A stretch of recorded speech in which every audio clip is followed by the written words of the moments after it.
नमस्कार विद्यार्थी मित्रांनो राज्यसेवा पूर्व परीक्षा लास्ट रिव्हिजन लेक्चर सिरीजच्या समाज सुधारकांच्या या टॉपिक मध्ये आज आपण पाहणार आहोत राजर्षी छत्रपती शाहूजी महाराज आणि त्यांच्या माध्यमातून भारतात सुरू असणारी ब्राह्मणेतर चळवळ। आता पहा, हा जो टॉपिक आहे हा टॉपिक स्पर्धा परीक्षेच्या दृष्टिकोनातून खूप इम्पॉर्टंट आहे।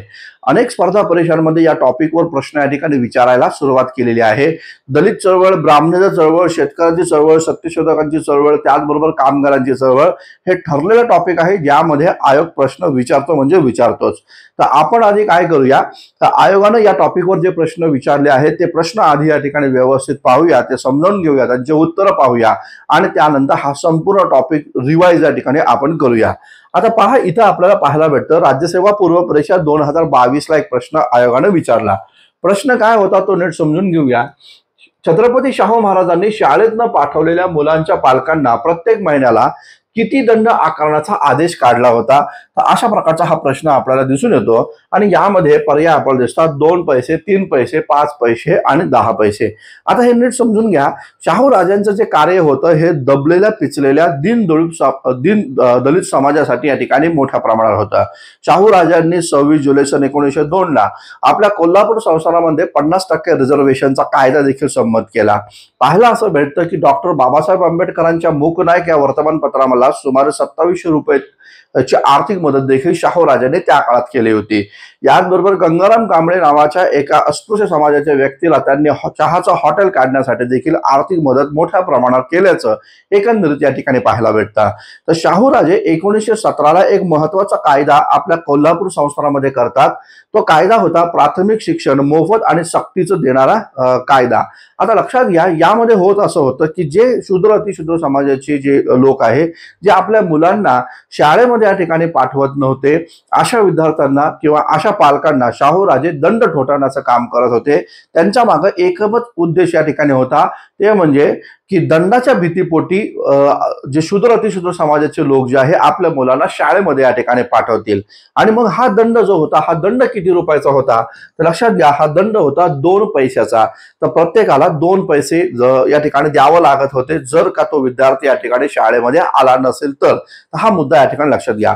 हा पण एक महत्वाचा मुद्दा आपण समजून घेणं गरजेचं आहे की शिक्षणाचं प्रमाण कोल्हापूर संस्थानामध्ये वाढवण्यासाठी शाहू राजांनी शिक्षण कर आकारलेला होता आणि प्रत्येक घरागणिक ते 8 आणि ते 1 रुपयापर्यंतचा दंड, 1 रुपयापर्यंतचा शिक्षण कर हे या ठिकाणी प्रत्येक घराकडनं घेत होते। हा पण महत्वाचा मुद्दा लक्षात घ्या। शाहू राजांनी अनेक ठिकाणी शिक्षण संस्था उभ्या केल्या आणि त्याचबरोबर शाहू राजे जे आहेत त्यांनी अनेक जातीची आणि अनेक धर्माची स्वतंत्र वसतिगृह देखील या ठिकाणी त्यांनी सुरू केली। एका दृष्टीने आपण जर पाहिलं तर वसतिगृहाचे जनक म्हणून शाहू राजांनाच या ठिकाणी संबोधलं जातं। हा पण महत्वपूर्ण मुद्दा आपण इथे या ठिकाणी लक्षात ठेवा। आता पहा, याच प्रश्नाच्या अनुषंगाने आणखीन एक महत्वाचा मुद्दा मी तुमच्या निदर्शनामध्ये आणून देतो। पहा, 1906 साली एक महत्वाचा कायदा बनवला गेला बडोदा संस्थानाच्या माध्यमातून। तर बडोदा संस्थान जे होते, सयाजीराव गायकवाड त्याचे राजे होते, त्यांनी 1906 ला एक महत्वाचा कायदा केला, प्राथमिक शिक्षण सक्तीचं आणि मोफत देणारा कायदा। आता पहा, इथं प्रश्न या ठिकाणी विचारला जाऊ शकतो, खालीलपैकी ते कोणते संस्थान आहे की ज्या संस्थानानं प्राथमिक शिक्षण सक्तीचं आणि मोफत देणारा कायदा सर्वप्रथम या ठिकाणी आणला? तर त्याचं उत्तर या ठिकाणी बडोदा संस्थान आहे, हे लक्षात घ्या। आणि नंतर मग बडोदा संस्थानाचा कित्ता हा या ठिकाणी कोल्हापूर संस्थानाने गिरवला आणि 1917 ला शाहू राजांनी त्या प्रकारचा कायदा आपल्या कोल्हापूर संस्थानामध्ये आणलेला आहे असं एकंदरीत पाहायला भेटतं। पुढचा महत्वाचा प्रश्न जो आहे तो आपण पाहूया 2021 ला। पहा, 20 ला विचारला, 21 ला विचारला, 22 ला विचारला, तर सातत्यानं प्रश्न या टॉपिकवर विचारले जात आहेत। आता पहा, प्रश्न काय होता, खालीलपैकी विसंगत शीर्षक या ठिकाणी ओळखा। तर विसंगत शीर्षक जे आहे ते ओळखायचंय म्हणजेच लहानपणी पहा आपण गटात न बसणारा शब्द ओळखा, अशा प्रकारचा लहानपणी आपल्याला प्रश्न येत होते। तर तशाच प्रकारे आता हे विसंगत शब्द ओळखा, विजोड शब्द ओळखा, विसंगत शीर्षक ओळखा, अशा प्रकारचे प्रश्न आहे। तर विठोबाची शिकवण, शेठजी प्रताप, कुलकर्णी लीळामृत आणि शेतकऱ्यांचा असूड, अशा प्रकारचे 4 पर्याय इथं आपल्याला दिसतात। तर याचं राईट आन्सर विसंगत काय आहे तर शेतकऱ्यांचा असूड। शेतकऱ्यांचा असूड जर आपण या ठिकाणी पाहिला तर शेतकऱ्यांचा असूड हे महात्मा ज्योतिराव फुले यांचं लिखाण आहे, हे लक्षात घ्या।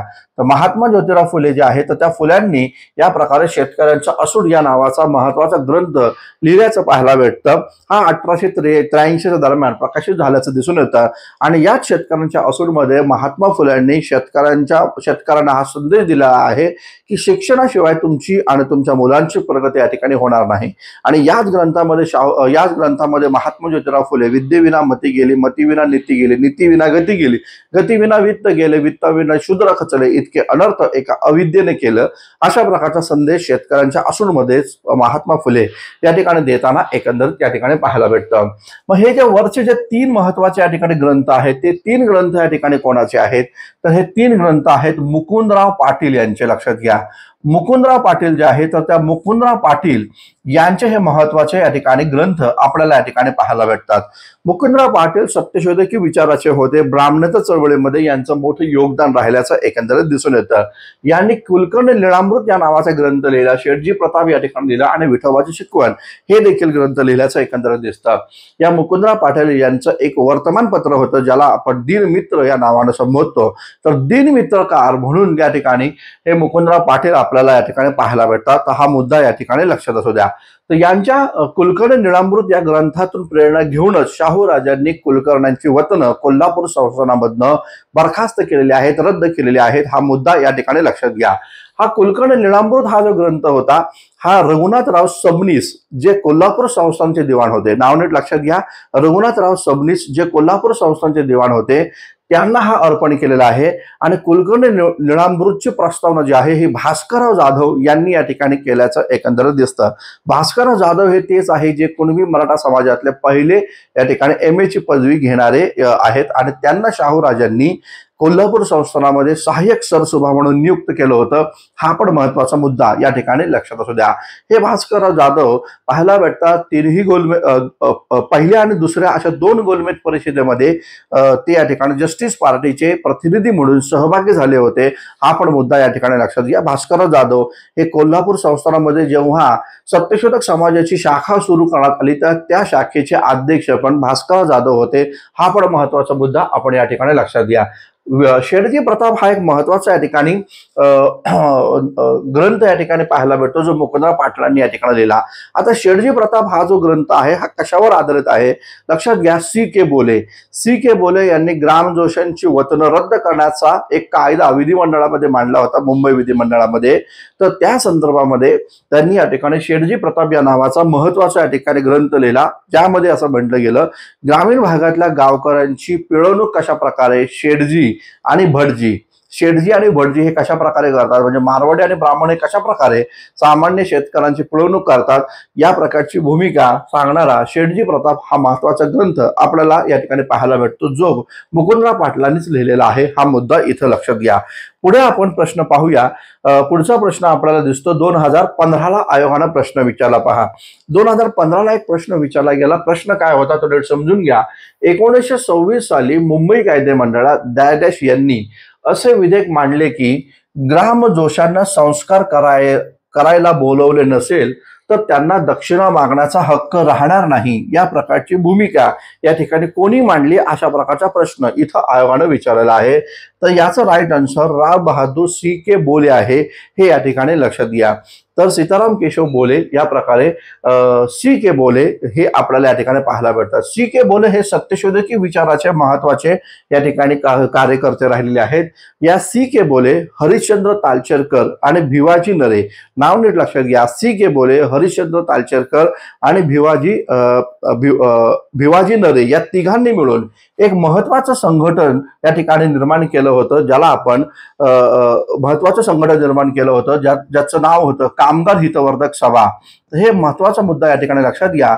कामगार हितवर्धक सभा कामगार चळवळी अंतर्गत प्रश्न तुम्हाला विचारला जाऊ शकतो, हा मुद्दा लक्षात घ्या। 1909-10च्या दरम्यान कामगार हितवर्धक सभा C.K. बोले, भिवाजी नरे आणि हरिश्चंद्र तालचेरकरांच्या माध्यमातून निर्माण करण्यात आल्याचं एकंदरीत दिसतं। रॅमसे मॅकडॉनल्ड आणि त्याची जी पत्नी आहे तर ते जेव्हा भारतामध्ये या ठिकाणी आले होते तेव्हा लक्षात घ्या या C.K. बोले यांनीच 1911ला मुंबईच्या कामगार वस्त्यांमधनं त्यांना या ठिकाणी फिरवलेलं आहे। हा पण महत्वाचा मुद्दा या ठिकाणी लक्षात घ्या।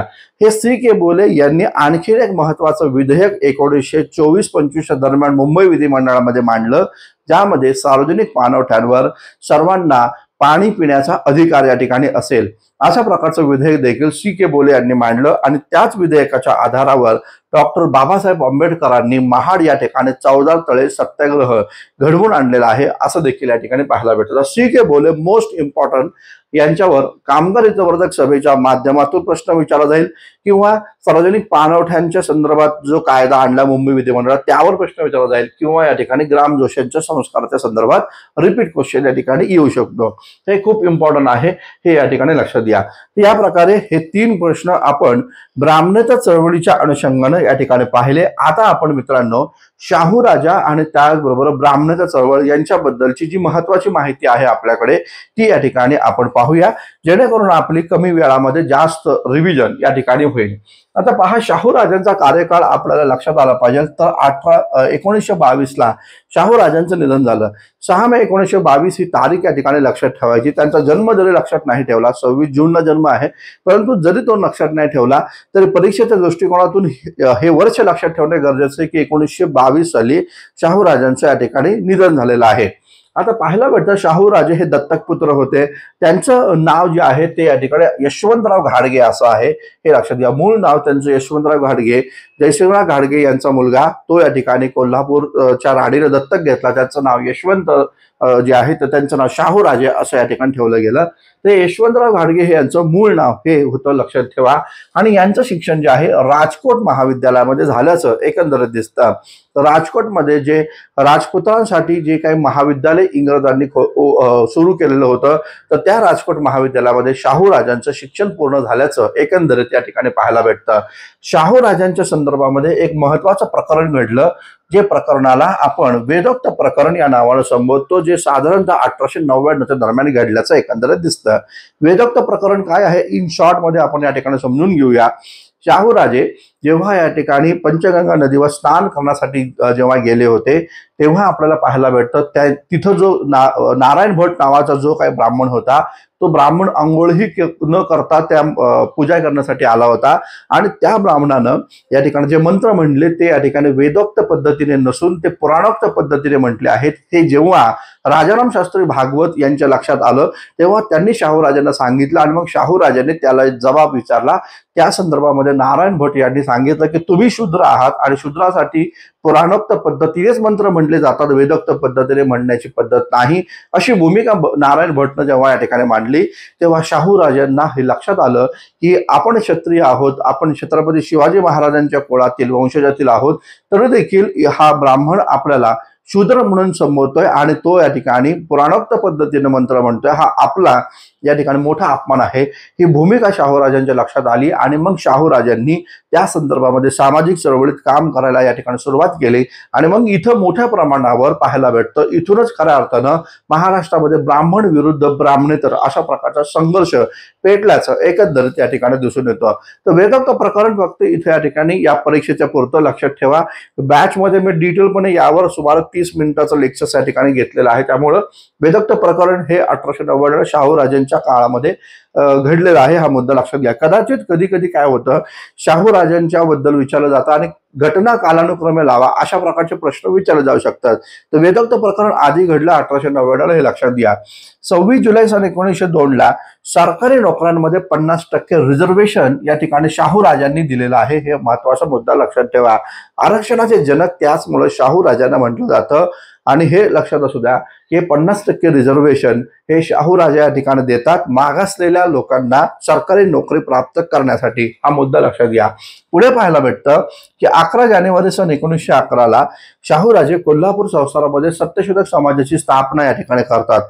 इथं मला एक महत्वाचा मुद्दा तुम्हाला या ठिकाणी सांगायचा आहे की शाहू राजांनी सत्यशोधक समाजाची स्थापना ही कोल्हापूर संस्थानामध्ये केली जरी असली तरी देखील शाहू राजे सत्यशोधक समाजाचे सदस्य राहिलेले नाहीयेत, हा पण महत्वाचा मुद्दा लक्षात ठेवा। शाहू राजे आर्य समाजाचे सदस्य होते, मात्र सत्यशोधक समाजाचे ते सदस्य नाही आहेत, हा मुद्दा इथे या ठिकाणी लक्षात घ्या. त्यांच्या माध्यमातून सत्यशोधक समाजाची स्थापना कोल्हापूरमध्ये झाली आणि त्यावेळेस कोल्हापूर मध्ये अध्यक्ष या ठिकाणी परशुराम घोसवाडकर यांना या ठिकाणी करण्यात आलेला आहे. हा मुद्दा इथे या ठिकाणी लक्षात ठेवा. तर 1911ला जेव्हा कोल्हापूरमध्ये सत्यशोधक समाजाची स्थापना झाली त्यावेळेस कोणाला अध्यक्ष केलं गेलं तर परशुराम घोसवाडकर यांना केलं गेलं आणि कोल्हापूरमध्ये एक स्वतंत्र शाखा सुरू केली. त्याचे अध्यक्ष भास्करराव जाधव होते. हा मुद्दा आपण इथे या ठिकाणी लक्षात ठेवा. तर शाखेचे अध्यक्ष भास्करराव जाधव आहे आणि पूर्ण सत्यशोधक समाजाचे अध्यक्ष त्यावेळेस 1911ला परशुराम घोसवाडकर यांना या ठिकाणी करण्यात आल्याचं एकंदरीत दिसून येतं. आता इथं मुद्दा दुसरा आपल्याला पाहायला भेटतं. 1918ला शाहूराजे कुलकर्णी वतन या ठिकाणी रद्द करतात.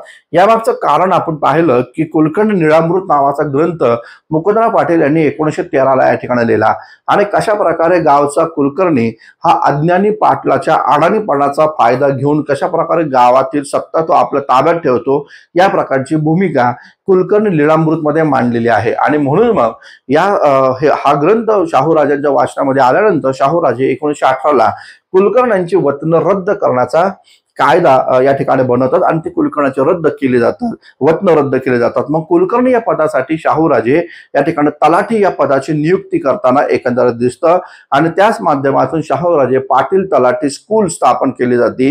कुलकर्णी ज्या प्रकारचं प्रशिक्षण कुलकर्ण्याकडे होतं तशा प्रकारचं आता पाटलांना या ठिकाणी प्रशिक्षण दिलं पाहिजे, तशा प्रकारचं तलाठ्यांना प्रशिक्षण दिलं पाहिजे म्हणून पाटील तलाठी स्कूल शाहूराजे या ठिकाणी कोल्हापूरमध्ये सुरू करताना एकंदरीत दिसून येतं. लक्षात घ्या, कोल्हापुरामध्ये शाहू महाराजांनी आर्य समाजाची स्थापना केली होती. अॅनी बेझंटच्या माध्यमातून थिओसॉफिकल सोसायटीची पण स्थापना कोल्हापूरमध्ये या ठिकाणी झाली होती आणि डिप्रेस क्लास मिशनची पण स्थापना कोल्हापूरमध्ये या ठिकाणी करण्यात आलेली होती. हा मुद्दा लक्षात घ्या. पण शाहूराजे या माध्यमातून पाहिलं तर फक्त आर्य समाजाचे सदस्य होते. हा पण महत्वाचा मुद्दा आपण इथे या ठिकाणी लक्षात असू द्या. पुढे आपल्याला पाहायला भेटतं शाहूराजांना वसतिगृह जे आहे त्या वसतिगृहांचा जनक पण म्हणलं जातं कारण कोल्हापूरमध्ये खूप सारी वसतिगृह ही शाहूराजांनी या ठिकाणी सुरू केली होती असं एकंदर दिसतं. 1896ला त्यांनी सर्व जाती आणि धर्मांसाठी एक वसतिगृह सुरू केलं. पण शाहूराजांच्या लक्षात असं आलं की त्या वसतिगृहाचा जो रेक्टर या ठिकाणी आहे, जो तिथला जो प्रमुख आहे त्या व्यक्तीनं केवळ उच्चवर्णीय ब्राह्मण मुलांनाच वसतिगृहामध्ये मोठ्या संख्येनं नियुक्त केलं किंवा त्यांना जागा मोठ्या प्रमाणात दिल्या. हे बाब जेव्हा शाहूराजांच्या लक्षात आली तेव्हा त्यामुळे शाहूराजांनी सर्व जाती आणि त्याचबरोबर धर्माच्या लोकांचं एकच वसतिगृह निर्माण करण्यापेक्षा विविध जातींची स्वतंत्रपणे वसतिगृह सुरू करण्यावर त्यांनी भर दिल्याचं एकंदरीत या ठिकाणी दिसून येतं. जेणेकरून प्रत्येक जातीचा किंवा प्रत्येक धर्माच्या विद्यार्थ्यांची स्वतंत्र वसतिगृह असल्यामुळं त्यांचे फायदे त्या त्या जातीच्या विद्यार्थ्यांना मोठ्या प्रमाणात मिळेल असं शाहूराजांचं यामागचं धोरण राहिल्याचं एकंदरीत दिसून येतं. मग इथं पाहायला भेटतं सर्व जाती धर्मियांसाठी स्वतंत्र वसतिगृह निर्माण करणारे ते आहेत. अस्पृश्य विद्यार्थ्यांसाठी त्यांनी मिस क्लार्क वसतिगृहाची स्थापना केल्याचं एकंदरीत दिसून येतं. मिस क्लार्क वसतिगृह हे मोस्ट इम्पॉर्टंट आहे. अस्पृश्यांसाठी मिस क्लार्क वसतिगृह कुठे स्थापन करण्यात आलं असा जर प्रश्न आला तर कोल्हापूरमध्ये स्थापन करण्यात आल्याचं दिसून येतं. प्राथमिक शाळेत फी माफीची घोषणा ते या ठिकाणी करतात. पहा, शाहू राजा एक दूरदृष्टी असणारा राजा राहिलेला आहे आणि त्यांनी प्राथमिक शिक्षण मोफत आणि सक्तीचं केलं. म्हणजे फी घेतली नाही, शिक्षण देण्यासाठी त्यांनी कसल्या प्रकारची फी या ठिकाणी घेतली नाही, निशुल्क शिक्षण दिलं. परंतु जर शाळेमध्ये तुम्ही पाठवलं नाही मुलांना तर पालकांकडनं दंड घेतलेला आहे. असा द्रष्टा राजा या महाराष्ट्रात या भारतामध्ये शाहू राजांसारखा झाला नाही. हा पण महत्वाचा मुद्दा लक्षात घ्या. म्हणजे बघा, विद्यार्थ्यांकडनं फी माफी आहे, फी कुठल्या प्रकारची घेतली नाही. मात्र जर मुलं शाळेमध्ये नाही आली तर पालकांना दंड ठोठावलेला आहे, 2 पैशाचा दंड तो या ठिकाणी आहे. याचबरोबर पाहायला भेटतं शिक्षण कर त्यांनी आकारलेला आहे. शिक्षणाचा टॅक्स या ठिकाणी आकारला. प्रत्येक घरातनं त्यांनी या ठिकाणी 8 आण्यापासून तर 1 रुपयापर्यंत प्रत्येक घरटी 8 आणे, प्रत्येक घरटी 8 आणे ते 1 रुपयापर्यंत शिक्षण कर शाहू राजा आकारताना एकंदरीत या ठिकाणी दिसून येतात. पुढे पाहायला भेटतं कोल्हापुरामध्ये मुलींचं शिक्षणाचं प्रमाण वाढावं यासाठी शाहूराजे विशेष प्रयत्न करताना एकंदरीत दिसतात आणि कोल्हापुरात शिक्षणाधिकारी म्हणून एका स्त्रीची नियुक्ती करतात. त्या स्त्री म्हणजे रखमाबाई केळवणकर आहे. हा मुद्दा इथे या ठिकाणी लक्षात घ्या. या रखमाबाई केळवणकर या पहिल्या या ठिकाणी शिक्षणाधिकारी झालेल्या आहेत. हा मुद्दा इथे या ठिकाणी लक्षात घ्या. तर रखमाबाई केळवणकर यांना कोल्हापूर संस्थानामध्ये शिक्षणाधिकारी म्हणून शाहूराजे नियुक्त करतात आणि लक्षात घ्या यांचीच एक मुलगी आहे. नाव त्यांचं आहे कृष्णाबाई केळवणकर. यांचीच मुलगी आहे कृष्णाबाई केळवणकर. यांचा संपूर्ण खर्च शिक्षणाचा शाहूराजे उचलताना एकंदर दिसतं आणि या कृष्णाबाई केळवणकर यांना शाहूराजांनी या ठिकाणी डॉक्टर बनवलेला आहे. हा महत्वाचा मुद्दा आपण या ठिकाणी लक्षात घ्या. भारतामध्ये रुग्णांवर उपचार करणाऱ्या या दुसऱ्या महिला डॉक्टर आहेत. तर एकूण भारतामध्ये या ठिकाणी तिसऱ्या महिला डॉक्टर म्हणून कृष्णाबाई केळवणकर यांना या ठिकाणी संबोधलं जातं. या कृष्णाबाई केळवणकरांचं आणखीन एक वैशिष्ट्य आहे. हुजूरबागा शाळेमध्ये यांचं या ठिकाणी शिक्षण पूर्ण झालं. रमाबाई रानडे आणि न्यायमूर्ती रानडे यांच्या सहवासात आणि नंतर जेव्हा त्यांना उच्च शिक्षण घ्यायचं होतं तेव्हा 1895 साली यांना त्याच्या आधी त्यांना या ठिकाणी फर्ग्युसन महाविद्यालयामध्ये या ठिकाणी प्रवेश दिला गेला. मुलांच्या वर्गामध्ये बसून शिक्षण पूर्ण करणारे उच्च शिक्षण पूर्ण करणाऱ्या पहिल्या महिला म्हणून कृष्णाबाई केळवणकर यांना संबोधलं जातं. आणि हा पण मुद्दा लक्षात घ्या. जेव्हा 1895 पुण्यामध्ये काँग्रेसचं अधिवेशन झालं, पुण्याच्या फर्ग्युसन महाविद्यालयाच्या मैदानामध्ये ते अधिवेशन होतं, तेव्हा शाहूराजांनी या कृष्णाबाई केळवणकर यांना कोल्हापूरचा प्रतिनिधी म्हणून या ठिकाणी त्या सभेमध्ये भाषण करण्याची संधी दिली होती. काँग्रेसच्या सभेमध्ये 1895 कृष्णाबाई केळवणकर यांनी या ठिकाणी भाषण कोल्हापूर संस्थानच्या वतीनं केल्याचं एकंदरीत या ठिकाणी पाहायला भेटतं. एवढा मोठा सन्मान शाहूराजांनी कृष्णाबाई केळवणकर यांना या ठिकाणी दिल्याचं एकंदरीत या ठिकाणी दिसून येतं. पुढे पाहायला भेटतं गावचा कारभार व्यवस्थित चालावा म्हणून पाटील तलाठी स्कूलची स्थापना या ठिकाणी केली जाते. कुलकर्णी वतन रद्द केले जातात. कुलकर्ण्यांची सत्ता काढून घेतली जाते आणि मग त्याऐवजी तलाठी हे पद नियुक्त केलं जातं गावचा कारभार पाहण्यासाठी. आणि एकूणच गावच्या पाटलाला आणि तलाठ्याला गावाचा कारभार सुरळीत चालता यावा यासाठी ही पाटील तलाठी स्कूलची स्थापना शाहूराजे करताना एकंदरीत दिसतं. जयसिंगराव घाडगे टेक्निकल इन्स्टिट्यूटची पण स्थापना शाहूराजे कोल्हापूरमध्ये करतात. या माध्यमातून लोहार, सुतार, चांभार यांना आपलं काम तांत्रिकदृष्ट्या सोयीचं आणि छान पद्धतीने करता यावं, त्यांना या ठिकाणी टेक्निकल नॉलेज या ठिकाणी मिळावं यासाठी जयसिंगराव घाडगे टेक्निकल इन्स्टिट्यूटची स्थापना कोल्हापूरमध्ये या ठिकाणी केली जाते. हा महत्वाचा मुद्दा लक्षात घ्या. याचबरोबर पुण्यामध्ये त्यांनी Shri Shivaji preparatory military school, ज्याला आपण इंग्लिशमध्ये SSPMS या नावाने संबोधतो, तर ते Shri Shivaji preparatory military school ही स्थापन केलेली आहे शाहूराजांनी पुण्यामध्ये. हा मुद्दा लक्षात घ्या. या प्रकारे लष्करी शिक्षण प्रत्येक मुलाला या ठिकाणी दिलं पाहिजे ही भूमिका शाहूराजांची राहिल्याचं एकंदरीत या ठिकाणी पाहायला भेटतं. याचबरोबर पुण्याचं जे फर्ग्युसन महाविद्यालय आहे, त्या फर्ग्युसन महाविद्यालय ज्या डेक्कन एज्युकेशन सोसायटीच्या माध्यमातून उभं राहिलं, तर त्या डेक्कन एज्युकेशन सोसायटीचे पदसिद्ध अध्यक्ष, आजीवन अध्यक्ष हे शाहू महाराज होते. शाहू महाराज फॅमिलीकडे आज पण डेक्कन एज्युकेशन सोसायटीचं अध्यक्षपद आपल्याला या ठिकाणी पाहायला भेटतं. तर पदसिद्ध अध्यक्ष हे कोल्हापूरचे शाहू राजे आहेत. हा महत्वाचा मुद्दा इथं लक्षात घ्या. याचबरोबर बनारस हिंदू विद्यापीठ जे आहे, त्या बनारस हिंदू विद्यापीठाला मोठ्या प्रमाणात आर्थिक मदत देखील शाहूराजे करताना एकंदरीत या ठिकाणी पाहायला भेटतं. हे बनारस विश्व हिंदू विद्यापीठाची स्थापना पंडित मदन मोहन मालवीय यांनी केली होती. हा पण मुद्दा या ठिकाणी लक्षात घ्या. पाहायला भेटतं इथं शाहूराजांच्या संदर्भात आपण आणखीन एक पाहूया. तर शाहूराजे हे या ठिकाणी मोठ्या प्रमाणावर पुरोहितगिरी जी आहे त्या पुरोहितगिरीच्या विरोधी भूमिका घेणारे होते. शाहूराजांनी भूमिका अशी घेतली होती, जर ब्राह्मण लोक आम्हाला क्षत्रिय मानत नाही तर मग ब्राह्मणांनी आमच्याकडनं त्यांची इनामं, त्याचबरोबर त्यांच्या जमिनी, त्यांच्या वतनं ही या ठिकाणी स्वीकारू नये, अशी भूमिका शाहूराजांची या संदर्भात राहिली. शाहूराजे ब्राह्मणाच्या चळवळ आणखीन गतिशील करण्याच्या उद्देशानं हे मराठा समाजाच्या पुरोहिताला नियुक्त करतात शास्त्र जगद्गुरू या पदावर. तर हा एक क्रांतिकारी निर्णय शाहूराजांनी त्यांच्या हयातीमध्ये घेतला होता. पुरोहित हा ब्राह्मणच असला पाहिजे असं नाही, तर तो मराठा असावा अशी भूमिका शाहूराजांनी घेतली. आणि शाहूराजांनी मराठा समाजाला हे पण सांगितलेलं आहे की आपल्या घरातील धार्मिक विधी ब्राह्मणाकडनं करण्याऐवजी मराठा पुरोहिताकडनंच आपण त्या करून घेतल्या पाहिजे, ही भूमिका शाहूराजा इथं मांडताना एकंदरीत दिसतं. हे नाव लक्षात ठेवायचं, सदाशिव लक्ष्मण पाटील, ज्यांना बेनाडीकर या नावाने संबोधलं जातं. तर सदाशिव लक्ष्मण पाटील बेनाडीकर यांची छात्र जगद्गुरू या पदावर शाहू राजांनी नियुक्ती केल्याचं एकंदर दिसतं। यांच्यासाठी मोठा दरबार देखील शाहू राजांनी भरवला होता। शाहू राजा स्वतः या मराठा छात्र जगद्गुरू पुढे नतमस्तक झाले। भास्कर जाधवांना पण त्यांनी सांगितलं तुम्ही यांना प्रणाम करा, मात्र भास्कर जाधवांनी यांना प्रणाम केला नाही। या मागचं कारण असं होतं की भास्कर जाधव सत्यशोधक विचाराचे या ठिकाणी राहिले आणि या भास्कर जाधवांनी मराठा छात्र जगद्गुरूला नमस्कार करायला नकार दिला। भास्कर जाधवांची ही भूमिका या ठिकाणी राहिली की पुरोहितगिरीला विरोध असला पाहिजे। पुरोहित कोणत्या जातीचा आहे किंवा कोणत्या पंथाचा आहे याला आपलं म्हणजे पुरोहितगिरीलाच आपला विरोध आहे। स्वतःच्या जातीचा पुरोहित निर्माण करणं हे या ठिकाणी भास्कर जाधवांना पसंत नव्हतं। हा मुद्दा इथे या ठिकाणी लक्षात घ्या। पुढे पाहायला भेटतं आपल्याला महार वतन रद्द करणारा कायदा 1918 शाहू राजे कोल्हापूर संस्थानामध्ये करताना एकंदरीत दिसतंय। तर हा मुद्दा लक्षात ठेवायचा। शाहू राजांनी महार वतन रद्द केली आणि कुलकर्णी वतन रद्द केली, तर बाबासाहेब आंबेडकरांनी कोकणातील खोती पद्धत रद्द केली। हा मुद्दा लक्षात ठेवा, ठीक आहे। पुढे पाहायला भेटतं गंगाराम कांबळे। या गंगाराम कांबळ्यांना त्यांनी या ठिकाणी चहाचं हॉटेल काढण्यासाठी आर्थिक मदत केली आणि या गंगाराम कांबळेंनी मग पुढे जाऊन सत्यशोधक हॉटेल या ठिकाणी सुरू केलेलं आहे। हा मुद्दा या ठिकाणी लक्षात घ्या। हे गंगाराम कांबळे शाहू राजांच्या निधनानंतर भारतात पहिल्यांदा शाहू महाराजांचं स्मारक या ठिकाणी उभं करतात 1924 साली। हा पण मुद्दा इथं आपण या ठिकाणी लक्षात ठेवणं गरजेचं आहे।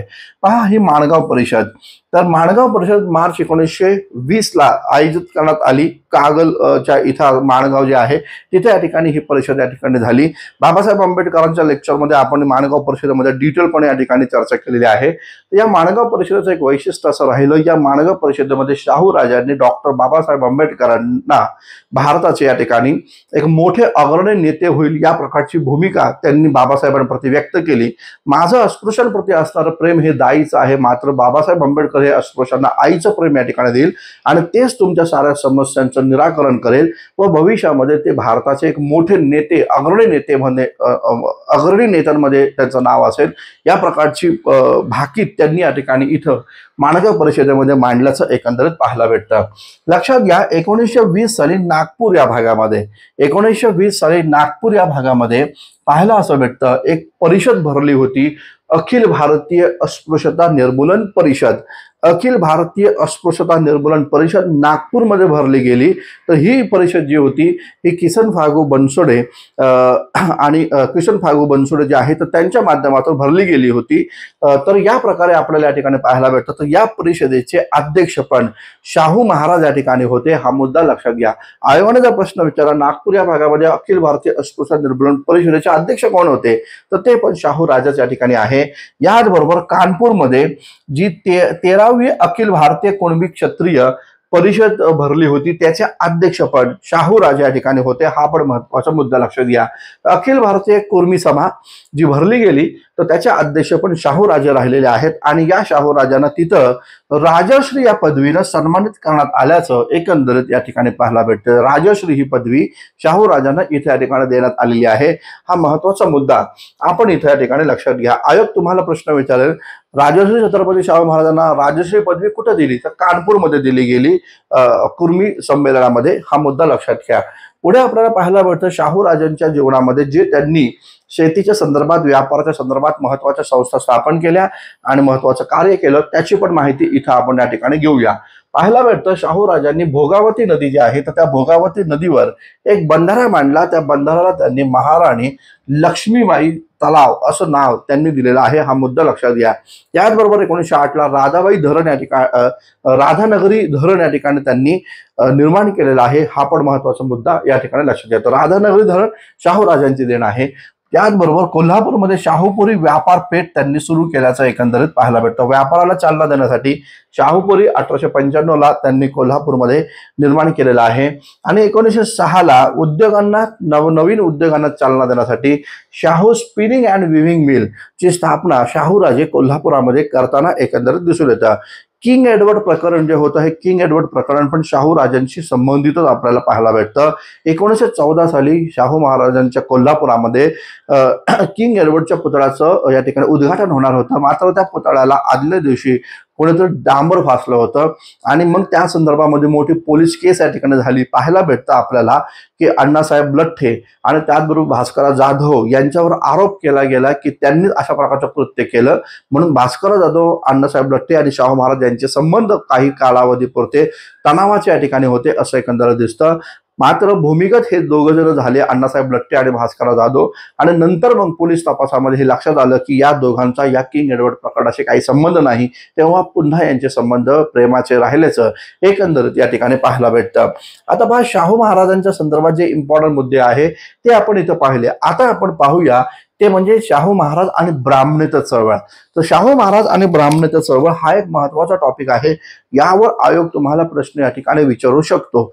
तर पहा, सर्वात पहिल्यांदा तर आपण ब्राह्मणेतर पक्षाची स्थापना यामध्ये जस्टिस पार्टी हा नावाचा पक्ष जो आहे तर त्या पक्षाबद्दलची माहिती या ठिकाणी जाणून घेऊ. होऊ शकतं राज्यसेवा पूर्वचा परीक्षेचा राज्यसेवा पूर्वचा पेपर आहे आणि त्यामुळे इथं ऑल इंडिया लेवलचे प्रश्न जनरली विचारले जातात. कंबाईनला बघा, कंबाईनला काय असतं, कंबाईनला महाराष्ट्र केंद्र प्रश्न असतात, मात्र राज्यसेवा पूर्वला मी म्हणेल की ऑल इंडिया लेवलचे प्रश्न विचारले जातात. आणि त्यामुळे ब्राह्मणेतर चळवळीवर प्रश्न विचारायचा असेल तर तो तुम्हाला जस्टिस पार्टीवर विचारला जाण्याची शक्यता आहे. जस्टिस पार्टीचं आधीचं नाव हे साऊथ इंडियन लिबरल फेडरेशन होता. जस्टिस पार्टीचं आधीचं नाव काय होतं तर साऊथ इंडियन लिबरल फेडरेशन होतं. आणि या साऊथ इंडियन लिबरल फेडरेशनच्या आधी द्रविडियन असोसिएशन 1915ला स्थापन झालं होतं. नीट समजून घ्या, जस्टिस पार्टी 1916-17ला स्थापन झालेली आहे. तर या पक्षाचं आधीचं नाव होतं साऊथ इंडियन लिबरल फेडरेशन आणि साऊथ इंडियन लिबरल फेडरेशनच्या आधी ब्राह्मणेतरांचं एक संघटन स्थापन झालं होतं ज्याला आपण द्रविडियन असोसिएशन या नावानं संबोधतो. आणि या तिन्ही संघटनाची स्थापना करणारे कोण होते तर चेट्टी म्हणजे पी त्यागराज चेट्टी, त्याचबरोबर CN मुदलियार आणि त्याचबरोबर TM नायर. तर पी.टी. चेट्टी, CN मुदलियार आणि त्याचबरोबर TM नायर या तिघांनी मिळून जस्टिस पार्टी स्थापन केला. आता पहा, UPSCला पण यासारखे प्रश्न विचारले होते. UPSCला आणि नेटच्या परीक्षेला पण हाच प्रश्न या ठिकाणी विचारला गेला. प्रश्न विचारला होता जस्टिस पार्टीमध्ये खालीलपैकी कोणाचा समावेश होत नाही. तिघांची नावं आहे आणि यांच्यासोबत पेरियार रामास्वामी नायकर यांचं पण नाव या ठिकाणी येतं. तर कायम लक्षात ठेवा, जस्टिस पार्टीची स्थापना करण्यामध्ये पेरियार रामास्वामी नायकर यांचा संबंध नव्हता. पेरियार रामास्वामी नायकर 1938ला जस्टिस पार्टीचे अध्यक्ष बनले आणि त्यानंतर 1944ला त्यांनी जस्टिस पार्टीचं रूपांतर द्रविड कळघम या पक्षात केलेलं आहे. हा मुद्दा लक्षात घ्या. पण जस्टिस पार्टीमध्ये त्या ठिकाणी हे नव्हते पेरियार रामास्वामी नायकर. हा मुद्दा आपण लक्षात घ्या. पेरियार रामास्वामी नायकर यांचं सेल्फ रिस्पेक्ट मुवमेंट होती, स्वाभिमानी आंदोलन होतं. हा मुद्दा लक्षात घ्या. त्यांनी 1925 साली सेल्फ रिस्पेक्ट मुवमेंट भारतामध्ये सुरू केल्याचं एकंदरीत दिसून येतं पेरियार रामास्वामी नायकरने. आता पहा, ही जस्टिस पार्टी जे होतं या पक्षाचा मुखपत्र जस्टिस या नावाचं होतं आणि यामुळं या पार्टीला जस्टिस हे नावाचं या ठिकाणी मुखपत्र असल्यामुळं या पक्षाला साऊथ इंडियन लिबरल फेडरेशनला जस्टिस पार्टी या नावानं संबोधलं गेलेलं आहे. हा महत्वाचा मुद्दा इथे लक्षात घ्या. जस्टिस पार्टी सारखा एक पक्ष महाराष्ट्रामध्येही ब्राह्मणेतरांचं प्रतिनिधित्व करणारा असावा यासाठी डेक्कन रयत समाज या नावाचा पक्ष स्थापन करण्यात आलेला आहे. हा महत्वाचा मुद्दा आपण इथे या ठिकाणी लक्षात घ्या. जस्टिस पार्टी सारखाच एक ब्राह्मणेतरांचा पक्ष महाराष्ट्रात निर्माण करण्यासाठी शाहू राजांच्या प्रेरणेनं डेक्कन रयत समाज या नावाचा पक्ष स्थापन केला गेला 1917-18च्या दरम्यान. 1917ला केला. आणि या पक्षामध्ये कोण कोण महत्वाचे सदस्य होते? अण्णासाहेब लठ्ठे आहे, वालचंद्र कोठारी आहे, त्याचबरोबर मुकुंदराव पाटील आहे, कविवर्य नारायण वामन टिळक या ठिकाणी आहे, सीताराम केशव बोले जे आहे CK बोले आपण म्हणतो, तर ते CK बोले आपल्याला या ठिकाणी पाहायला भेटतात. सीताराम केशव बोले आहे. तर या डेक्कन रयत समाजचं या ठिकाणी मुखपत्र या ठिकाणी डेक्कन रयत असं या ठिकाणी आहे. हा महत्वाचा या ठिकाणी मुद्दा लक्षात असू द्या. तर डेक्कन रयत समाजचं मुखपत्र हे डेक्कन रयत आहे आणि ज्याचे संपादक या ठिकाणी अण्णासाहेब लठ्ठे होते. हा पण महत्वाचा मुद्दा इथे या ठिकाणी लक्षात असू द्या. तर या प्रकारचा महत्वाचा पक्ष हा महाराष्ट्रामध्ये स्थापन झाला आणि या पक्षानं म्हणजे ब्राह्मणेतर पक्षानं, याच ब्राह्मणेतर चळवळीनं सातबारा कमिशन पुढे एक महत्वाची मागणी केली आणि त्यामध्ये त्यांनी मराठ्यांना स्वतंत्र मतदारसंघ, ब्राह्मणेतरांना स्वतंत्र मतदारसंघ असावा अशी भूमिका इथं मांडली. लक्षात घ्या, जेव्हा या ठिकाणी 20 ऑगस्ट 1917 मॉन्टेग्यूची घोषणा या ठिकाणी पुढे आली की भारताला दर 10 वर्षांनी टप्प्याटप्प्याने स्वराज्य दिलं जाईल, त्या घोषणेला ब्राह्मणेतर पक्षाच्या लोकांनी विरोध या ठिकाणी केला आणि भूमिका अशी घेतली की स्वराज्य आम्हाला तुम्ही देऊ नका, आणि जर स्वराज्य जर द्यायचं असेल तर मग ब्राह्मणेतरांना देखील आरक्षण या ठिकाणी दिलं गेलं पाहिजे, राजकीय आरक्षण दिलं पाहिजे, ही भूमिका मांडलेली आहे. ब्राह्मणेतरांचं असं म्हणणं होतं, जर इतक्या स्वराज्य जर तुम्ही दिलं तर ते स्वराज्य, त्याचे फायदे उच्चवर्णीय पुढारलेल्या लोकांच्याच हाती जाईल आणि अस्पृश्य, शूद्र, मागासलेल्या लोकांच्या हाती काहीच लागणार नाही, अशी भूमिका ब्राह्मणेतरांची राहिलेली होती. हा महत्वाचा मुद्दा इथे या ठिकाणी लक्षात घ्या. आणि म्हणून मग शाहू राजांनी सातबारा कमिशन पुढे मराठ्यांना स्वतंत्र मतदारसंघ देण्याची मागणी करण्यासाठी भास्करराव जाधवांना सातबारा कमिशन मध्ये पाठवलं होतं. हा महत्वाचा मुद्दा आपण इथे या ठिकाणी लक्षात ठेवा. लक्षात घ्या मित्रांनो, खामगावमध्ये 11वं मराठा शिक्षण परिषद या ठिकाणी झालं. खामगावमध्ये 11वं मराठी शिक्षण परिषद झालं. या मराठा शिक्षण परिषदेचे अध्यक्ष शाहूराजे या ठिकाणी होते. या शाहूराजांनी इथं मराठ्यांना स्वतंत्र मतदारसंघ या ठिकाणी द्यावा अशी भूमिका मांडलेली आहे, हे लक्षात घ्या. किमान 10 वर्षांसाठी मराठ्यांना स्वतंत्र मतदारसंघ आणि सरकारी नोकऱ्यांमध्ये आरक्षण या ठिकाणी मिळालं पाहिजे, ही भूमिका शाहूराजांची या संदर्भात राहिल्याचं एकंदर दिसतं. मराठा पाहायला भेटतं आपल्याला, ब्राह्मणेतर वर्तमानपत्र जे आहे त्याच्यावर आयोग नेहमी प्रश्न विचारतो. शाहू महाराजांनी या सर्व वर्तमानपत्रांना मोठ्या प्रमाणात आर्थिक मदत केलेली आहे, हा मुद्दा इथं लक्षात घ्या. मग कोणकोणती वर्तमानपत्र ब्राह्मणेतर चळवळीची वर्तमानपत्र होती ज्यांना शाहूराजांनी आर्थिक मदत केली? त्यापैकी एक आहे दिनमित्र, जे मुकुंदराव पाटील या ठिकाणी संपादक होते. त्यानंतर आहे विश्वबंधू, जे बळवंत कृष्णाजी पिसाळ हे या ठिकाणी आपल्याला पाहायला भेटतात. तरुण मराठा या नावाचं वर्तमानपत्र, ज्याचे संपादक सखाराम पांडुरंग सावंत होते. आणि लक्षात घ्या, या तरुण मराठामध्ये दिनकरराव जवळकर या ठिकाणी लेख लिहित होते आणि त्याचमुळे शाहूराजांच्या नजरेमध्ये दिनकरराव जवळकरांसारखा तरुण उमदा कार्यकर्ता या ठिकाणी नजरेस आल्याचं एकंदरीत पाहायला भेटतं. त्यानंतर मग हे दिनकरराव जवळकर जे आहे, तेज नावाचं वर्तमानपत्र सुरू करताना एकंदरीत दिसून येतं. जागरूक एक महत्वपूर्ण वर्तमानपत्र होतं. वालचंद्र रामचंद्र कोठारी, वारा कोठारी यांनी जागरूक या नावाचं वर्तमानपत्र सुरू केल्याचं एकंदर दिसतं. जागृत एक महत्वाचं वर्तमानपत्र आहे, जे भगवंतराव पाळेकर यांनी सुरू केलेलं आहे, हा मुद्दा या ठिकाणी लक्षात घ्या. आणि विजय मराठा हे वर्तमानपत्र श्रीपतराव शिंदे यांनी या ठिकाणी सुरू केल्याचं एकंदरीत पाहायला भेटतं. यांसारखी वर्तमानपत्र ही ब्राह्मणेतर चळवळीचं प्रतिनिधित्व करणारी वर्तमानपत्र आहे आणि या वर्तमानपत्रांना शाहूराजांनी मोठ्या प्रमाणात आर्थिक मदत केल्याचं एकंदरीत दिसतं. 31 जानेवारी 1920 साली डॉक्टर बाबासाहेब आंबेडकरांनी पण आपलं पहिलं वर्तमानपत्र सुरू केलं, ज्याचं नाव होतं मूकनायक. मूकनायक या वर्तमानपत्राचं वैशिष्ट्य की तुकाराम महाराजांच्या बीजांपासनं किंवा तुकाराम महाराजांच्या ज्या ओव्या बीज जे आहेत तिथून या ठिकाणी या वर्तमानपत्राला सुरुवात होत होती, तर ते बीज तिथे या ठिकाणी लिहिलं जात होतं. आणि या वर्तमानपत्राचे संपादक स्वतः बाबासाहेब आंबेडकर नव्हते, मालक होते, मात्र संपादक या ठिकाणी नाही. पाहायला भेटतं पांडुरंग भटकळ या नावाचा विद्यार्थी, त्याला बाबासाहेबांनी इथं संपादक बनवलं. त्यानंतर ज्ञानेश्वर घोलप याला पण बनवलं.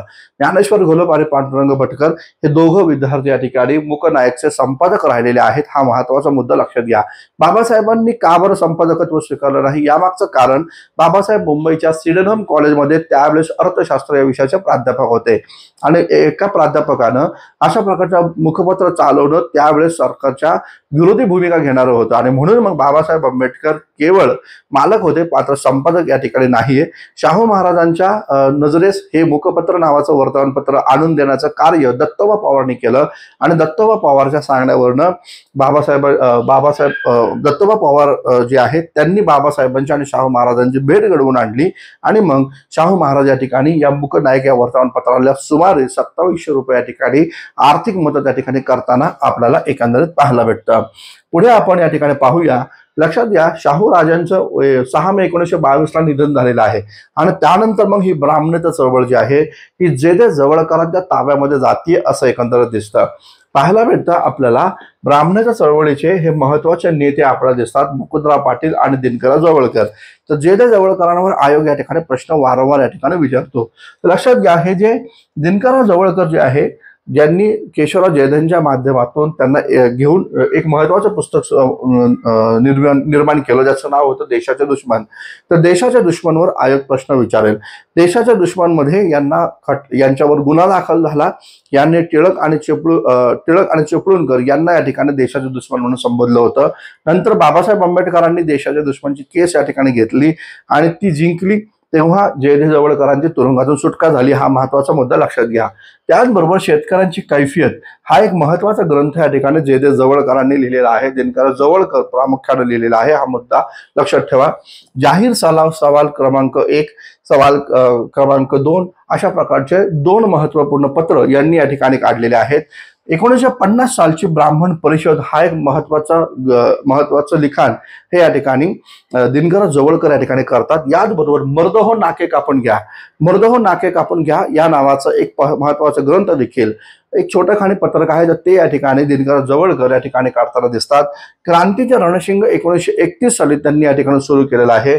प्रणय प्रताप हा एक महत्वाचा या ठिकाणी आपल्याला नाटक पाहायला भेटतं, जे दिनकर जवळकर या ठिकाणी निर्माण करतात.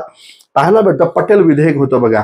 विठ्ठलभाई पटेल यांनी एक विधेयक मांडलं होतं, ज्या विधेयकामध्ये असं होतं की आंतरजातीय विवाह जर करायचे असतील, आंतरधर्मीय विवाह जर करायचे असेल तर मॅजिस्ट्रेटला 15 दिवसाची सूचना तुम्ही द्या आणि नोंदणीकृत कसल्याही प्रकारचं धार्मिक विधी कार्य न करता नोंदणीकृत विवाह केले जातील आणि त्या विवाहांना कायदेशीर या ठिकाणी मान्यता असेल. अशा प्रकारचं एक विधेयक हे शाहू राजांनी कोल्हापुरामध्ये आधी लागू केलं.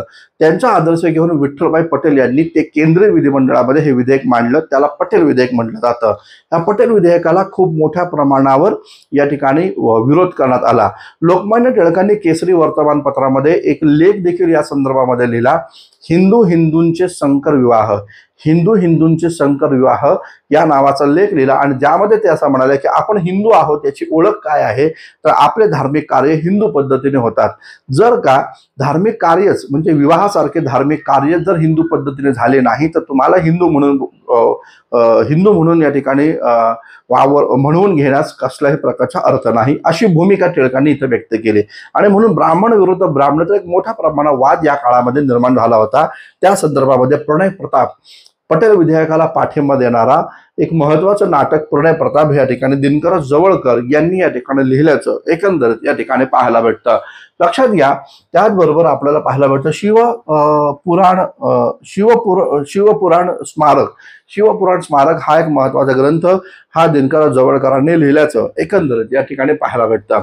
इथं लक्षात घ्या, मुकुंदराव पाटील यांच्यावर आयोगानं प्रश्न विचारला होता. कुलकर्णी निळामृत हा त्यांचा ग्रंथ आहे. शेठजी प्रताप आहे, विठोबाची शिकवण हे आपण या ठिकाणी पाहिलं. केशवराव विचारे हे सत्यशोधक विचाराचे या ठिकाणी आहेत. केशवराव विचारे सत्यशोधक केशवराव विचारे म्हणून संबोधलं जातं यांना. तर यांनी विद्यार्थीमाला हे पुस्तक लिहिलेलं आहे. हा महत्वाचा मुद्दा लक्षात ठेवा. विद्यार्थीमाला आणि सत्यशोधक विद्यार्थी संघाची स्थापना करणारे हे केशवराव विचारे आपल्याला एकंदरीत या ठिकाणी पाहायला भेटतं. तर या प्रकारे आपण शाहू महाराज आणि शाहू महाराजांच्या माध्यमातून सुरू असणारे ब्राह्मणेतर चळवळ, शाहू महाराजांच्या निधनानंतरची ब्राह्मणेतर चळवळ या सर्व घटकांवर आपण आता इथं या ठिकाणी काम केलेलं आहे. आता आपण इथं थांबूया, नंतर भेटूया पुढच्या लेक्चर्समध्ये. धन्यवाद. Thank you very much.